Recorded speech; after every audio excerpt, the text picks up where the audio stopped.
Olá, sejam bem-vindos. Meu nome é Silvio Celestino e você está no episódio número 82 do podcast do canal O Executivo. O nosso propósito aqui é aumentarmos a sua musculatura executiva para que você possa ser cada vez mais um executivo classe internacional. E para isso, nós nos aprofundamos em temas como a gestão de pessoas, o equilíbrio de vida pessoal e profissional, e, é claro, sobre investimentos, sobre negócios. Hoje o tema é geopolítica, porque é claro que sempre que possível é muito bom nós podermos escolher os temas que nós vamos nos aprofundar, que nós vamos estudar. Mas, como executivos, nós somos responsáveis pelas operações e pela performance financeira da empresa. E, às vezes, se nós não aumentarmos o nosso horizonte de consciência, coisas que estão acontecendo pelo mundo vão afetar os nossos negócios e a nossa carreira, e você pode ser pego de surpresa.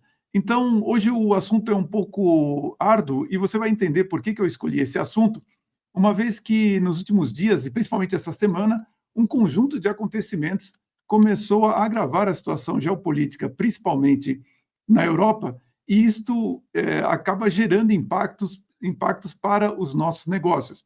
E eu vou usar o meu esquema de formação de líderes dentro das empresas, que é justamente o que eu coloco, inclusive, no meu livro, O Líder Transformador.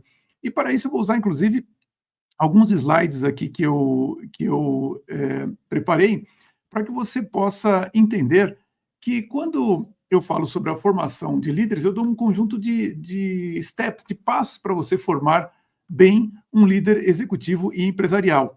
E nesses passos eu falo sobre você ter um líder de referência. Então, nesse momento que, infelizmente, nós estamos nos encaminhando para conflitos geopolíticos de envergadura, é importante você ter líderes, por exemplo, como Winston Churchill na sua cabeça, para entender como que ele pensava aquele momento, ou mesmo Roosevelt, mas também você imaginar como que empresas centenárias que passaram por grandes conflitos ao longo da sua história, como que elas agiram.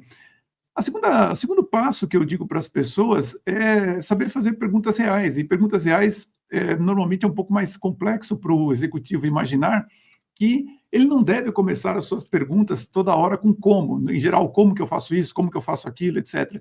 Mas que uma pergunta real começa com o que eu devo considerar para fazer algo, ou o que eu devo considerar para resolver um problema.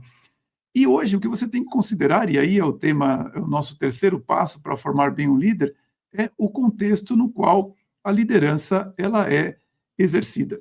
Então, o que eu pretendo fazer aqui para você é justamente prepará-lo, ler junto com você alguns artigos que saíram na imprensa recentemente, para você entender que os acontecimentos que estão se desdobrando na Europa podem causar um contexto bastante complexo para a sua empresa ter de lidar, e a minha preocupação aqui é preparar você para esse contexto. Se tivermos um pouco de sorte, talvez ele não fique tão grave quanto está parecendo, mas realmente as notícias dos últimos meses, e particularmente desta semana, me deixaram bastante preocupado, e você deveria estar preocupado também. Você vai entender o motivo. Eu estou filmando esse episódio aqui no dia 20, ou seja, na quarta-feira. Ele vai ao ar no dia 21, e se algum desdobramento acontecer no dia de amanhã, provavelmente eu faço um complemento, principalmente para você que é assinante do canal. E aqui já fica o meu convite para você ver mais detalhes ainda que eu vou descrever, que eu farei apenas para os assinantes do canal. Então tem um link aqui embaixo para você se inscrever. Eu vou fazer uma análise um pouco mais ampla do que eu colocaria aqui no canal aberto, mas eu também aqui vou ler as notícias que eu acho que são importantíssimas de você entender a sequência dos acontecimentos, por que eles são tão relevantes, para que pode desembocar em um conflito preocupante entre a Rússia e a OTAN, e o que isso tem a ver com o seu negócio, com a sua empresa e com a sua carreira, e o que fazer diante desses acontecimentos conforme eles vão ficando cada vez piores. Então, as notícias que eu gostaria que você lesse junto comigo e que prestasse bastante atenção para você entender a concatenação dos eventos são essas aqui. Eu começo falando sobre uma notícia mais antiga, que é justamente a que fala sobre... bom, primeiro, para você entender, né, o que eu quero chamar a sua atenção, né? Nós estamos, no momento, no olho do furacão. O que é o olho do furacão? Para a gente que mora num país que não ocorre esse fenômeno, pelo menos em grande parte do território. O olho do furacão é aquele segunda etapa de uma tormenta, né, de um furacão, onde se você tiver numa localidade onde o furacão vai passar e o olho do furacão vai passar em cima de você, você tem um primeiro momento de grande tormenta, mas quando você está embaixo do olho do furacão, você não está no momento de muita tormenta, ao contrário, é um momento de calmaria. E este momento de calmaria, muitas vezes as pessoas confundem com o fim da tempestade, mas na verdade a parte mais aguda da tempestade, do furacão, vem na sequência. Nós estamos exatamente neste momento. Mas quais são as notícias que nos trouxeram até aqui? É claro que eu não vou falar das notícias históricas, eu acho que a minha intenção aqui não é ser tão específico, tão detalhista a respeito de cada um dos eventos históricos que aconteceram, mas trazendo aqui para mais próximo de nós do que está acontecendo nesse exato momento, quais são as notícias que eu acho que você tem que prestar mais atenção, porque elas apontam para um risco perigoso de um conflito grande na Europa. Então, eu começo com essa notícia do dia 13 de setembro de 2024, cujo título é Putin avisa o Ocidente, armas de longo alcance para a Ucrânia significarão OTAN em guerra com a Rússia. Então, é curioso, né? Porque hoje você tem países como a Rússia e como a China, que dominam a guerra cultural e que, portanto, estão em países como já dominados completamente, como Cuba, Venezuela, ou mesmo a própria China.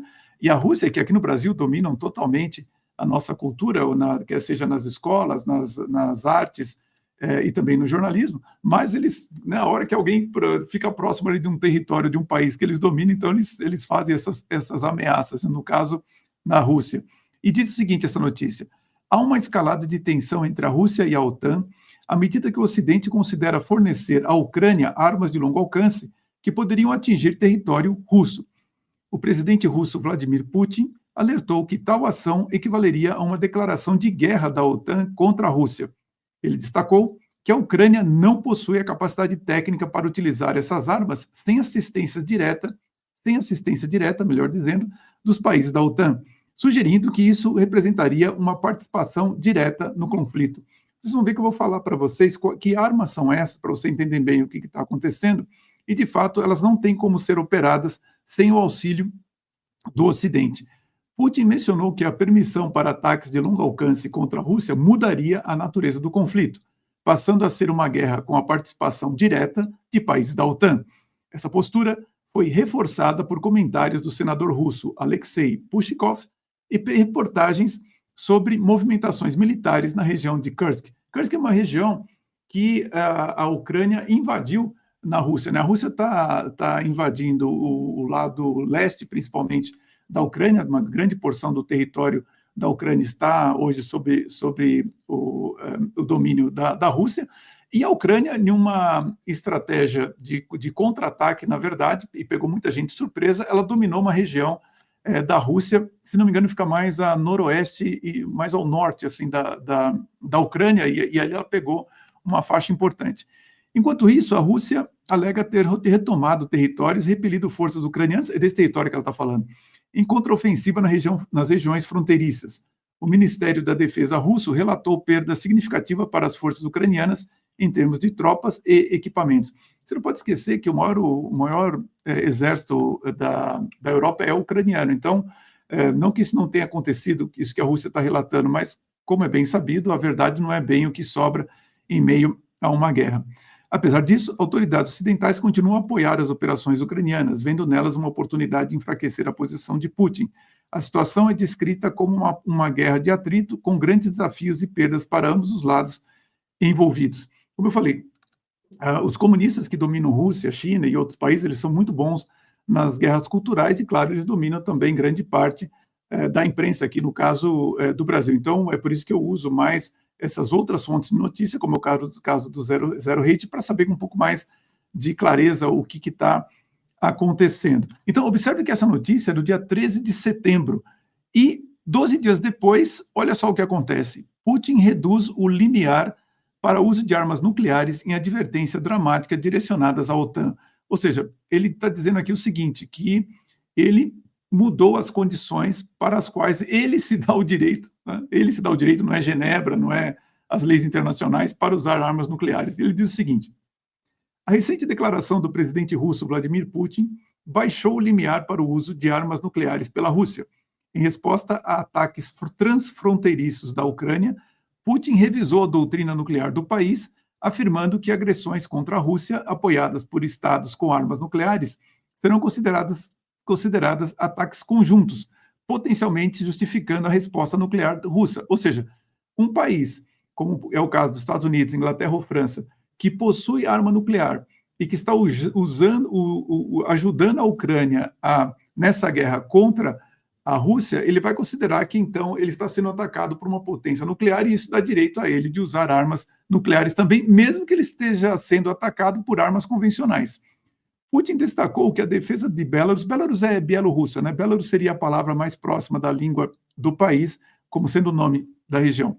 Está incluída, o nome da nação, perdão, está incluída na nova política e que a Rússia poderia recorrer ao uso de armas nucleares se houver informações confiáveis sobre um ataque em larga escala contra a Rússia ou Belarus.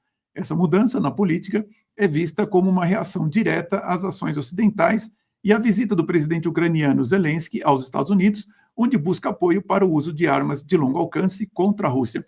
É importante você entender que quando a União Soviética ela terminou, a Ucrânia ela tinha armas nucleares. Entretanto, como ela era vizinha à Rússia, a OTAN convenceu a Ucrânia a devolver essas armas para a Rússia com a promessa de que ela defenderia a Ucrânia na eventualidade de um ataque da Rússia ao país. É por isso que o Zelensky ele vai até os Estados Unidos, que é um dos membros da OTAN, o principal membro, aliás, da OTAN, que fornece mais dinheiro, justamente para cobrar isso. Quer dizer, olha, vocês falaram para eu devolver o armamento nuclear para a Rússia, agora estão me atacando e eu não tenho como me defender, não tenho nenhum poder de dissuasão. A declaração de Putin visa pressionar os Estados Unidos a não autorizar o uso de sistemas como são sistemas de mísseis táticos, né, o ATACMS em inglês, pela Ucrânia, alertando que isso mudaria significativamente a natureza do conflito, colocando a OTAN em guerra com a Rússia. Enquanto Biden resiste a essa escalada, o futuro das políticas dos Estados Unidos dependerá da administração que ocupará a Casa Branca. Então, presta bastante atenção que essa notícia é do dia 25 de setembro, portanto, antes das eleições americanas ganhas pelo Trump. E aí, o que acontece? É por isso que eu resolvi fazer esse episódio, aliás, filmado hoje, dia 20 de novembro, porque olha o que aconteceu nessa segunda-feira, anteontem.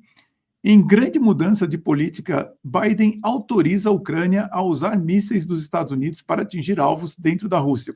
Na verdade, a Ucrânia já estava usando mísseis americanos para atingir a Rússia, mas ele mudou agora o tipo de míssil que a Ucrânia pode utilizar. Diz o seguinte: em uma mudança significativa de política, a administração Biden autorizou o uso de mísseis americanos por parte da Ucrânia para atingir alvos dentro da Rússia. Esta decisão ocorre em um contexto de crescente apoio da Coreia do Norte à Rússia e de intensificação dos ataques russos à Ucrânia. Ou seja, aquela região que a Ucrânia havia tomado da Rússia, de Kursk, em contraposição, que eles, no meio da guerra, repetindo, a Rússia tomou principalmente o lado leste da Ucrânia, a Rússia fez um acordo com a Coreia do Norte e essa região menor que a Ucrânia dominou ali na Rússia, eles querem usar soldados norte-coreanos.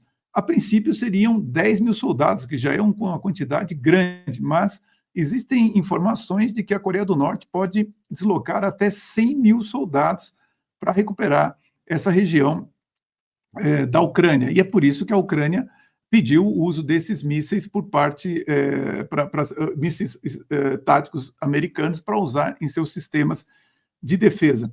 Essa mudança representa uma alteração na postura dos Estados Unidos e está ligada à iminente saída de Biden do cargo, com Donald Trump eleito e prometendo encerrar rapidamente a guerra. De fato, essa é uma promessa do Trump, não sei como ele faria isso. A medida é vista como uma tentativa de escalar o conflito, dificultando um cessar-fogo rápido que Trump deseja implementar. Pyongyang teria enviado milhares de tropas e munições para apoiar Moscou, exacerbando as preocupações sobre o equilíbrio da segurança na região do Indo-Pacífico.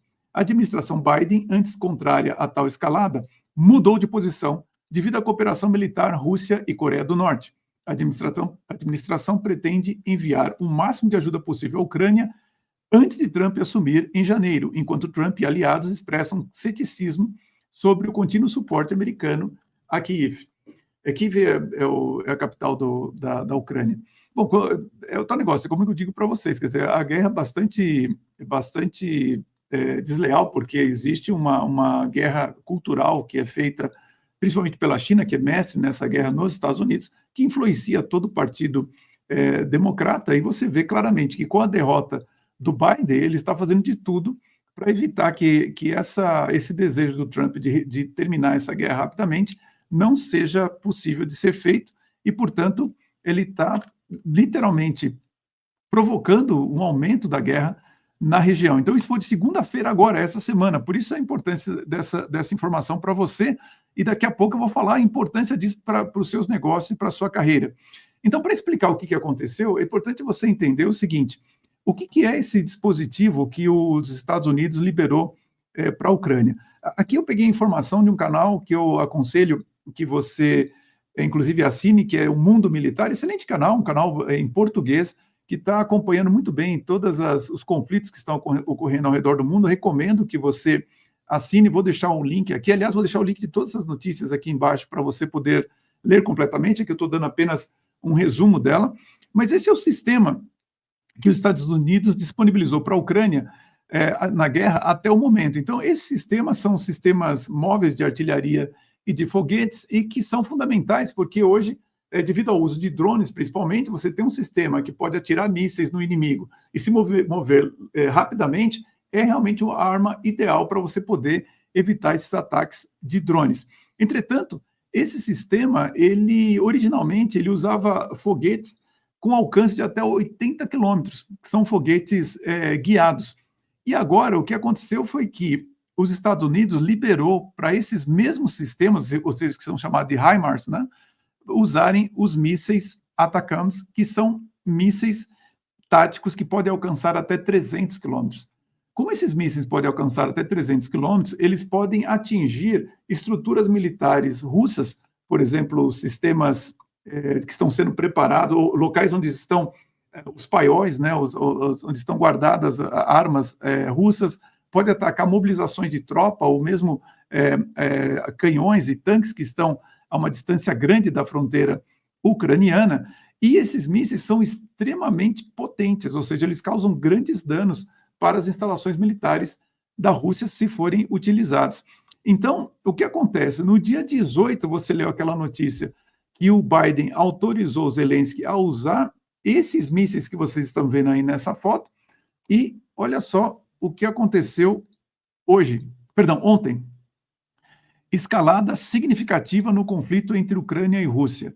A Ucrânia usou mísseis ATACMS fornecidos pelos Estados Unidos para atacar uma instalação militar na região russa de Bryansk, a cerca de 71 quilômetros da fronteira ucraniana. Então, eu não sei qual foi a posição desse HIMARS para atacar esse alvo, mas você pode ver que 71 quilômetros estaria até dentro do range dos mísseis menos potentes, né, que poderiam ser utilizados, mas eu não sei qual foi, onde que estavam esses HIMARS. Este ataque ocorreu logo após o presidente Biden autorizar a Ucrânia a usar estes mísseis de longo alcance contra alvos na Rússia, ou seja, os mísseis já estavam na Ucrânia, a Ucrânia não tinha autorização para usá-los, quer dizer, não foi em um dia que os Estados Unidos mandou esses mísseis para lá.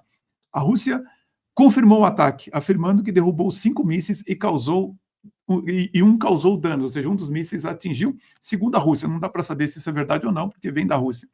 Antes do ataque, o porta-voz do Kremlin, Dmitry Peskov, anunciou que Putin assinou mudanças na doutrina nuclear russa, indicando que o uso de mísseis ocidentais não nucleares contra a Rússia pode provocar uma resposta nuclear, como ele havia dito, que ele havia mudado a sua doutrina nuclear. O ministro das Relações Exteriores russo, Sergei Lavrov, afirmou que o limiar para o uso de armas nucleares foi reduzido. Aliás, ele fez essa declaração aqui no Brasil, tá? Porque ele está aqui no encontro do G20, aquele que deu todo aquele problema lá com a Janja. Os mercados financeiros reagiram negativamente à notícia, com quedas nas bolsas e aumento nos preços dos títulos governamentais, no caso, americanos. Críticos, incluindo Donald Trump, veem esta escalada como uma tentativa da administração Biden de aproximar o mundo da Terceira Guerra Mundial, antes que Trump assuma o cargo. A probabilidade de uso de armas nucleares em 2024, segundo o site de previsão Polymarket, aumentou de 11% para 18% após essas notícias. Essa situação representa uma intensificação perigosa do conflito, com potenciais implicações globais significativas. Bom, esse site aqui, o Polymarket, é um site de apostas, né? Então ele na verdade, ele está indicando um aumento da possibilidade do uso de armas nucleares por parte da Rússia. Se isso acontecesse, seria bastante preocupante para todos nós, e claro, vamos falar um pouquinho sobre essas implicações.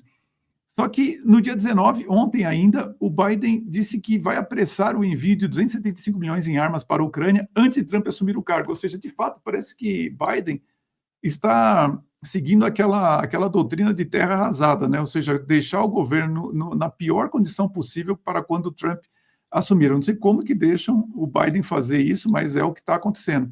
Diz a notícia, o governo Biden decide acelerar o envio de 275 milhões de dólares em armas adicionais para a Ucrânia antes da posse de Donald Trump, que pode adotar uma política de contenção de ajuda. Já não sei como ele fará isso, mas está cada vez mais difícil.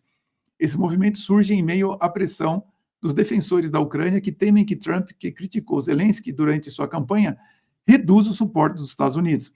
O pacote de ajuda ainda não teve seus detalhes divulgados, mas pode incluir mais mísseis como o sistema ATACMS. Esses mísseis, pessoal, têm um problema também. Eles não são produzidos numa quantidade tão grande. Então, mesmo os militares americanos, eles têm restrições de mandar esses mísseis para a Ucrânia, porque os Estados Unidos também ficariam desguarnecidos, ou teriam menos mísseis desse tipo para suas defesas, ou mais especificamente, para usar em outras regiões de conflito no mundo. Que a Ucrânia usou recentemente para atingir alvos em territórios russos, marcando uma nova escalada no conflito. O uso, segundo análises geopolíticas, representa um ato de guerra da OTAN contra a Rússia, porque os Estados Unidos pertencem à OTAN, exigindo dados de direcionamento e planejamento da missão fornecidos por ativos da OTAN. Então, é por isso que o Putin considera que o uso desses mísseis representa o ingresso da OTAN na guerra e que ela está, portanto, participando da guerra, porque esses mísseis eles não conseguem ser utilizados sem que você tenha um direcionamento planejado por meio dos fornecedores desse míssil, no caso, os Estados Unidos, que pertence à OTAN. O presidente russo Vladimir Putin respondeu ampliando a doutrina nuclear da Rússia, afirmando que qualquer ajuda ocidental em um ataque significativo em solo russo pode desencadear uma resposta nuclear. No entanto, a Rússia não antecipa uma guerra nuclear. Enquanto isso, o Kremlin aguarda mudanças de política com o retorno de Trump, na esperança de que isso encerre a escalada da OTAN no conflito. A situação também levanta críticas sobre o uso excessivo de fundos para a Ucrânia, sem transparência, refletindo a insatisfação pública com o elitismo percebido na gestão do conflito. Bom, na verdade, é pior do que isso, porque esses fundos, os Estados Unidos e a União Europeia estão tirando da Rússia, que são aqueles ativos russos que foram congelados, eles estão desviando para a Ucrânia. Por isso, toda a irritação do Putin. Bom, e hoje nós temos essas duas notícias importantes. Marinha dinamarquesa persegue navio chinês suspeito de sabotar cabos do Mar Báltico. A Marinha dinamarquesa está investigando um navio chinês Yipeng 3, suspeito de danificar cabos subaquáticos no Mar Báltico, conectando Finlândia, Alemanha, Suécia e Lituânia. Esse incidente segue relatos de sabotagem, incluindo o fechamento de usinas nucleares na Finlândia e interrupções em um campo petrolífero norueguês. Autoridades europeias suspeitam que o navio chinês pode ter cortado os cabos enquanto estava ancorado na Baía de Kattegat, junto a um navio da Marinha dinamarquesa. O ministro da Defesa da Alemanha classificou o corte dos cabos como um ato de sabotagem. Investigações preliminares apontam que os cabos foram danificados em águas econômicas suecas. O motivo por trás deste ataque pode ser espalhar pânico e pressionar os governos ocidentais em meio ao apoio à Ucrânia. Até agora, melhor dizendo, as interrupções dos dados foram mínimas, mas os reparos completos nos cabos danificados podem levar até 2 semanas. Europeus destacam a importância de proteger a infraestrutura crítica contra ameaças híbridas em tempos voláteis. Então, o que acontece aqui é o seguinte: os comunistas hoje eles dominam Rússia e China, então os dois países trabalham de maneira articulada. E esse aqui é um problema sério para nós, porque se houver ataques submarinos a cabos de dados, esses cabos, eles que fazem a espinha dorsal da internet, ou seja, a internet, a grande parte da comunicação que você vê entre países como Estados Unidos e Europa, ou Brasil, Estados Unidos e Europa, são feitos por cabos submarinos. E eles são responsáveis, inclusive, por transações bancárias, por transações comerciais. Ou seja, se houver um ataque cibernético onde esses cabos sejam destruídos ou danificados, isso pode causar um caos econômico ao redor do mundo. Então, esse é um dos pontos que eu gostaria de alertar vocês. E uma última notícia que eu gostaria de ler é exatamente isso, que foi essa notícia de hoje, das 14 horas. Lembrando que eu estou gravando esse vídeo no dia 20. Fontes locais dizem que 12 mísseis Storm Shadow do Reino Unido foram disparados contra a Rússia. A Ucrânia lançou mísseis Storm Shadow fornecidos pelo Reino Unido contra alvos militares na Rússia pela primeira vez. Este ataque transfronteiriço marca uma escalada no conflito, já que anteriormente o uso desses mísseis era restrito a determinados territórios, dentro do território ucraniano. Fontes locais relatam que até 12 mísseis foram disparados na região de Kursk, embora a extensão dos danos seja incerta. Autoridades russas afirmam que 2 mísseis foram interceptados por defesas aéreas. O uso desses mísseis foi autorizado em resposta ao envio de tropas norte-coreanas pela Rússia para apoiar suas forças na Ucrânia, uma medida vista pelo Reino Unido como uma escalada do conflito. Bom, aqui não foi bem isso que aconteceu, né? As tropas norte-coreanas pela Rússia para apoiar suas forças na Ucrânia, não. As tropas coreanas foram enviadas para a Rússia para apoiar sua força, não na Ucrânia, mas na própria Rússia, porque eles foram utilizados no território de Kursk, que é um território russo que foi tomado pela Ucrânia. E, como eu falei, 10 mil soldados norte-coreanos, podendo chegar até 100 mil. A reação do mercado financeiro foi moderada, com ações em queda, ouro em alta e Bitcoin ganhando valor. O presidente ucraniano Zelensky afirmou que a Ucrânia continuará lutando até que todos os soldados russos saiam do seu território.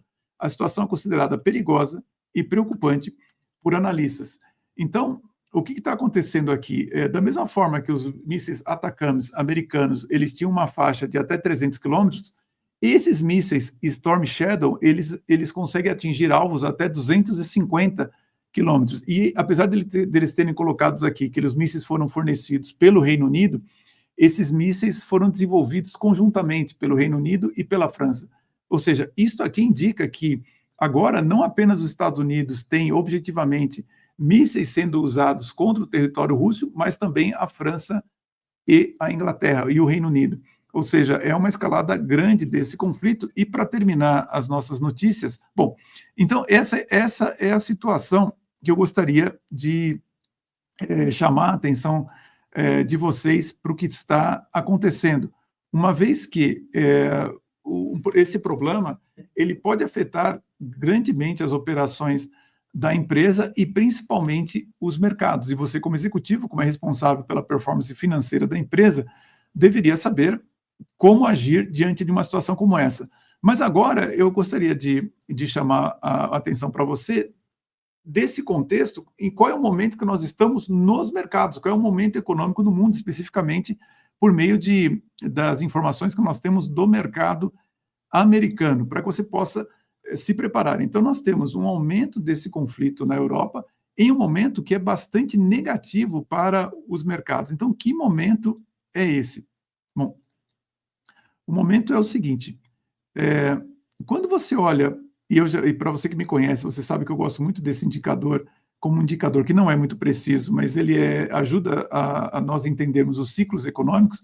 Você pode ver que a venda de carros, de veículos pesados dos Estados Unidos, caminhões, né, no caso, ela está no ponto mais alto em setembro. E me chama a atenção o fato que nós já estamos além da metade de novembro e eles ainda não colocaram aqui os números do mercado de outubro. E como vocês podem observar, se nós estamos no fim de um ciclo, de uma fase grande de expansão dessas vendas, o que significa que nós vamos entrar em uma fase de declínio. Então você tem tensões geopolíticas acontecendo em larga escala na Europa e um fim de um ciclo econômico importante nos Estados Unidos. É por isso que você vê que existe uma articulação de eventos entre o que acontece no mundo econômico-financeiro e nas questões geopolíticas. Não é que um gera o outro necessariamente, mas eles estão articulados, principalmente quando você olha sob a perspectiva do mercado financeiro. E é claro que você pode olhar a minha análise aqui e dizer, bom, mas o que, que eu sei a respeito disso? Bom, na verdade, o que eu sei é o seguinte, eu posso não ter tantas informações como os bancos, mas eu sei que todo esse batalhão de analistas que os bancos têm, no final, tem que gerar uma informação que ela vai acabar sendo pública para nós. Mas por que ela vai acabar sendo pública? Pelo seguinte, o maior emprestador do mundo é justamente o governo americano. Então, os bancos, eles fornecem dinheiro para o governo americano para sustentar a sua dívida interna. E isso é feito comprando títulos americanos que variam de 1 mês, 3, 5, 10 anos e assim por diante. Então, em condições normais, um título público, por exemplo, de 10 anos, para pensar, se eu sou um banco e eu vou emprestar para alguém um dinheiro por 10 anos, a taxa de juro anual que eu vou cobrar vai ser menor do que eu cobraria, por exemplo, por um título de 2 anos. Por quê? Porque a quantidade de eventos negativos que pode acontecer ao longo de 10 anos, obviamente, é maior do que a quantidade de eventos negativos que pode acontecer em 2 anos. Então, em condições normais, a taxa de juros de 10 anos é maior que a taxa de juros de 2 anos. E ela reflete a análise desse batalhão de especialistas que os bancos têm à sua disposição. Agora, em que situação um banco forneceria uma taxa de juros, um empréstimo para o governo americano, uma taxa de juros maior para os títulos de 2 anos do que para os títulos de 10 anos? Para pensar. Ora, isso aí indica que, de alguma forma, os bancos estão chegando à conclusão que os eventos negativos que vão acontecer nos próximos 2 anos são muito maiores ou mais intensos do que os eventos negativos que vão acontecer em 10 anos. Ou, melhor dizendo, vão acontecer eventos muito negativos ao longo de 2 anos, então a taxa de juros é maior e eles estarão resolvidos nos anos seguintes. Então, se você plotar um gráfico onde você faz a diferença da taxa de juros de 10 anos com a de 2 anos, esse gráfico vai ficar positivo na maior parte do tempo e, quando houver uma crise se aproximando, ele vai se inverter. Então, se você olhar um gráfico desse, você sabe se você está próximo ou não a uma crise. E aí que você consegue ver este gráfico aqui, que revela que... esse gráfico aqui, que revela exatamente isso que eu estou te dizendo. Quer dizer, olha, essas linhas cinzas aqui são as linhas em que há uma crise econômica. E você observa que antes dessas crises econômicas, o gráfico mostra claramente que você tem aí como é que fala? Está positivo, ou seja, a taxa de juros do título de 10 anos é maior do que a taxa de juros do título de 2 anos, inverte, e quando desinverte, você está na iminência de uma grande crise econômica. Está vendo? Isso aqui ocorre aqui no final da década de 80 para o início da década de 90, no final da década de 90 para os anos 2000, aquela crise de 2000, olha aí a crise de 2008, que foi a última grande crise financeira internacional. Ele previu também a Covid, muita gente fala que não dava para prever a crise de Covid. Sim, se você sabe para onde olhar, você sabia que ia vir uma coisa grave, você pode não saber que é uma Covid, mas você pode ver que vinha uma crise econômica. E aqui, olha só que como é grave a nossa situação. A taxa de juros de 10 anos em relação a de 2 anos, ela estava menor e ela acabou de desinverter. Então, nós estamos, de fato, às vésperas de uma grande crise econômica, com a agravante de um conflito geopolítico de larga escala. Então, tudo isso são informações fundamentais para que você tem que saber para você tomar as decisões apropriadas na empresa. Mas o que isso quer dizer, então, para você? Bom, isso quer dizer o seguinte: se nós estamos diante de um momento em que há uma crise financeira importante se aproximando, nós temos uma inflação grande acontecendo não só nos Estados Unidos, mas também aqui no Brasil e ao redor do mundo. Ora, toda vez que você está à véspera de uma grande crise financeira e econômica, o caixa é rei. Então, tudo aquilo que você puder fazer como executivo para trazer caixa para a empresa e para preservar o caixa da empresa é a recomendação para esse momento. Então, quando eu falo recomendação, por favor, não entenda o que é a minha recomendação. Entenda o seguinte: os analistas que eu acompanho, principalmente Gregory Mannarino, Mike Maloney e George Gammon, são 3 analistas que eu acompanho e que eles dão essas informações para nós. Falam, olha, é o momento da gente preservar caixa. Então, tome um pouco de cuidado, porque o que eu quero dizer com isso aqui é, em condições, em linhas gerais, hoje o caixa da empresa tem que ser preservado em função das incertezas que vem por aí. Então, tudo que eu falar aqui, não assuma como sendo a verdade absoluta. Você tem que fazer a sua lição de casa, que é ler outras notícias, ver outros analistas, ver o que eles estão falando e comparar se isso aqui faz sentido para você ou não. Então, isso aqui não entenda como sendo uma recomendação do que você tem que fazer isso.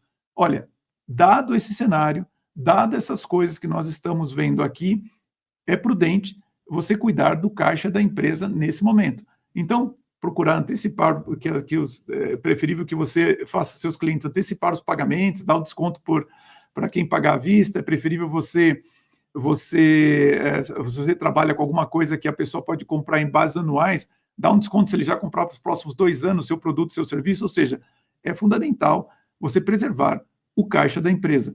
Segundo ponto fundamental, se nós estamos diante de um conflito geopolítico dessa natureza, como que estarão as cadeias logísticas? Como que isso pode ser comprometido? Tanto para você entregar os seus produtos em países europeus ou nos Estados Unidos, ou mesmo para a China, quanto para você receber produtos e serviços desse país. Ora, se países como Rússia e China estão articulados em uma questão geopolítica com países ocidentais, com a OTAN, é evidente que nós teremos problemas de logística. Então, você tem que refletir o seguinte, que você precisa preservar a caixa de um lado, você também precisa assegurar que você vai ter os produtos, as matérias-primas que você precisa para poder produzir os seus produtos e serviços e que o seu produto também vai chegar nesses lugares com segurança. Então, muita atenção à logística nesse momento. E, fundamental, segurança cibernética. Diante dessas notícias de que Rússia e China, não sei se vocês lembram que em 2023, se não me engano, teve um navio russo que atracou no Rio de Janeiro e próximo aos cabos submarinos que ligam o Brasil às outras nações. Então, é importante você saber dessas notícias para saber que nós também estamos vulneráveis a ataques cibernéticos. E o que isso pode representar? Isso aí, se realmente acontecer uma quebra dos cabos submarinos que ligam Estados Unidos aos países europeus e ao Brasil, isso será um caos de grandes proporções. Mas a segurança cibernética também na sua empresa, ela tem que ser reforçada, porque na eventualidade de uma guerra híbrida, nós teremos ataques cibernéticos em várias localidades, inclusive no Brasil. Então, o que é importante você perceber? Que nós estamos num momento bastante grave e que a gravidade desse momento você tem que levar em conta nas suas decisões estratégicas para o próximo ano, provavelmente refazer os seus planos, levando em conta que isso que é impensável para nós, um conflito de larga escala na Europa, pode estar se desenhando. Eu não acredito, no primeiro momento, que isso possa se acelerar, principalmente se o Trump conseguir assumir de uma condição mais ou menos como nós estamos hoje. Entretanto, estas últimas ações do Biden são realmente preocupantes, porque parece que ele está querendo acelerar um conflito de larga escala na Europa. E se isso de fato acontecer, nós precisamos estar preparados, porque as condições econômicas vão ficar piores e no meio de uma guerra você tem o problema da inflação muito grande, você tem uma série de questões que podem causar restrições para as operações da sua empresa. Então, repetindo, o que nós fizemos aqui é dar para você um contexto geopolítico do que está acontecendo, como esse contexto do recrudescimento do conflito entre a Ucrânia e a Rússia podem arrastar países como Estados Unidos, França, Inglaterra, a Europa como um todo para esse conflito, e isso pode afetar as suas operações, quer seja no âmbito do caixa da sua empresa, na logística ou na segurança cibernética. Eu vou falar sobre outros pontos também, mas isso vou deixar para a conversa controversa, link aqui embaixo. Se você quer saber outros pontos importantes para você levar em conta, também, por favor, se inscreva no nosso canal. Mas esses 3 pontos eu diria para você que são básicos para você ficar em alerta e, principalmente, revisitar os seus planos para 2025, uma vez que, se a administração Trump assumir e essa guerra estiver já se iniciado ou num estágio difícil de reverter, com certeza nós teremos anos muito duros pela frente e isso vai atrapalhar a economia brasileira também. É claro que toda a crise ela não atinge as empresas de maneira igual. Então, você precisa avaliar o seu mercado, avaliar os seus produtos, seu serviço, o seu cliente, para ver quais deles poderão ser atingidos e ver se você não consegue, por exemplo, oferecer para ele mais serviço, mais produtos que possam ajudá-lo nessa contingência que nós estamos provavelmente tendo que enfrentar. A minha expectativa, sempre eu espero que essas tensões, de alguma forma, diminuam, principalmente na questão dos democratas, o Biden em particular, mas os democratas em geral, se acalmem e que vejam que, se eles realmente acreditam na democracia, a vitória do Trump significa que eles precisam melhorar as suas ideias e principalmente o seu comportamento de convencer mais americanos a votarem nele e não destruir o país ou destruir as relações dos Estados Unidos geopoliticamente para piorar para o Trump a hora que ele vier a ingressar como presidente dos Estados Unidos, porque isso só vai acontecer no dia 20 de janeiro. E é por isso que eu fiz questão de trazer esse tema para você, porque ainda nós temos praticamente 2 meses, aliás, exatamente 2 meses até o início do governo Trump e a aceleração que teve nessa semana foi bastante preocupante nesse conflito. Bom, como eu disse para você, o nosso propósito aqui é trazermos temas relevantes para que você possa aumentar a sua musculatura executiva e ser um executivo classe internacional cada vez melhor. E por isso falamos sobre algo fundamental para a liderança, que é o contexto na qual ela é exercida. E o contexto geopolítico hoje é fundamental que você esteja acompanhando praticamente hora a hora para entender o que está acontecendo, porque isso pode afetar de maneira dramática as operações da sua empresa. Bom, se você gosta do meu trabalho, por favor, deixe um comentário, dê um like e compartilhe. Espero que esse episódio tenha sido muito útil a você e que nós estejamos de volta quinta-feira que vem, às 19h30, em mais um episódio do podcast do canal O Executivo. Um grande abraço e vamos em frente!